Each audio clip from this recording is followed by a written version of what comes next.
নমস্কাৰ।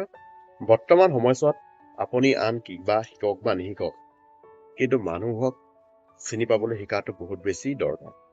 কাৰণ এই কলি যুগত মানুহ দেখাত যেনেকুৱা হয় ঠিক তেনেকুৱা নহয়। মানে কোনোবা মানুহ এজনে আহি আপোনাৰ সন্মুখত বহুত ভালকৈ ব্যৱহাৰ কৰিব, বহুত মিঠা মিঠা কথা ক'ব, কিন্তু তেওঁ ভিতৰি মনে মনে কি ভাবি আছে, আপোনাৰ বাবে কি ষড়যন্ত্ৰ ৰচি আছে, আপুনি একো গমেই নাপাব।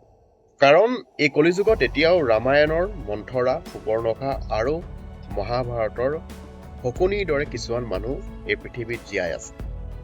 আৰু তেওঁলোকে আপোনাৰ ওচৰত আহি আপোনাৰ মনত সন্দেহ ভৰাব, আপোনাৰ ঘৰখনৰ বিষয়ে, আপোনাৰ আপোন মানুহবোৰৰ বিষয়ে উল্টা চিধা সদায় কথা লগাব, আৰু যাৰ ফলত আপোনাৰ ঘৰখন নষ্ট হৈ যাব, ঘৰখন একেবাৰে ধ্বংস হৈ যাব। লগতে আমি এটা কথা সদায় মনত ৰখা দৰকাৰ যে মন্থৰা, শকুনিৰ দৰে মানুহবোৰৰ আপোনাৰ ঘৰখনৰ সুখ, শান্তি, মিলাপ্ৰীতি, উন্নতি তেওঁলোকৰ কেতিয়াও সহ্য নহয়।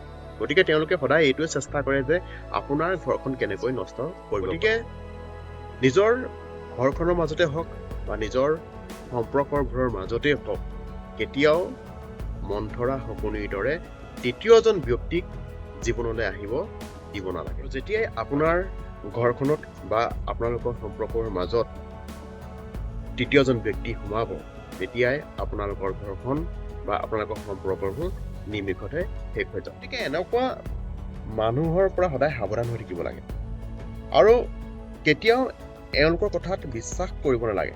মানে কিছুমান এনেকুৱা মানুহ আছে যি কোনোবাই কিবা এটা ক'লেই সেই কথাটোকে সত্য বুলি মানি লয়, আৰু মই ভাবোঁ সেইজন মানুহ এই পৃথিৱীত আটাইতকৈ অজ্ঞানী আৰু মূৰ্খ মানুহ হয়, যিজনে আন মানুহে কিবা এটা কথা ক'লে যে একেবাৰে 100% চিয়ৰ বুলি, সত্য বুলি ভাবি লয়, নিজে অকণো চিন্তা কৰি নাচায় বা বিচাৰ কৰি নাচায় যে কথাটো কিমান সত্য হয়, কিমান সঁচা হয়।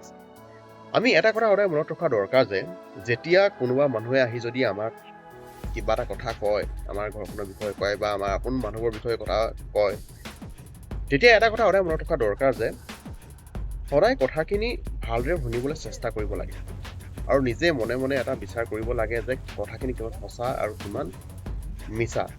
লগতে এনেকুৱা মানুহৰ লগত কথা পাতোঁতে আমিও নিজে বহুত বেছি সাৱধান হৈ থকাটো দৰকাৰ হয়। কাৰণ এনেকুৱা মানুহে কি কৰে, আপোনাৰ ওচৰত বা মোৰ ওচৰত আহি বেলেগ মানুহ এজনৰ কথা নিজে উলিয়াই ল'ব, সেই মানুহজনৰ সমালোচনা কৰিব, বদনাম গাব, বেয়া কথা ক'ব। তাৰপিছত আমি সেই মানুহজনৰ বিষয়ে কি ভাবোঁ বা আমি কি চিন্তাধাৰা কৰোঁ, আমাৰ মতামত জানিবলৈ চেষ্টা কৰিম।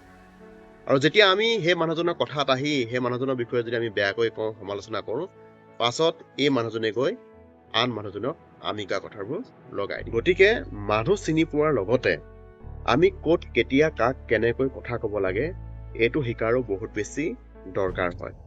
নহ'লে কেতিয়াবা আমি নিজেই বিপদত পৰিম। কাৰণ আমি সকলোৱে জানো, কথাতেই বঁটা পায় আৰু কথাতেই গতা। নমস্কাৰ, এইকেইটা আছিলে সাধাৰণ সৰু সৰু কথা, যিকেইটা মোৰ অনুভৱ মই আপোনালোকৰ মাজত শ্বেয়াৰ কৰিলোঁ। আৰু কথাখিনি হয়নে নহয় নিশ্চয় আপোনালোকে কমেণ্ট কৰি জনাব।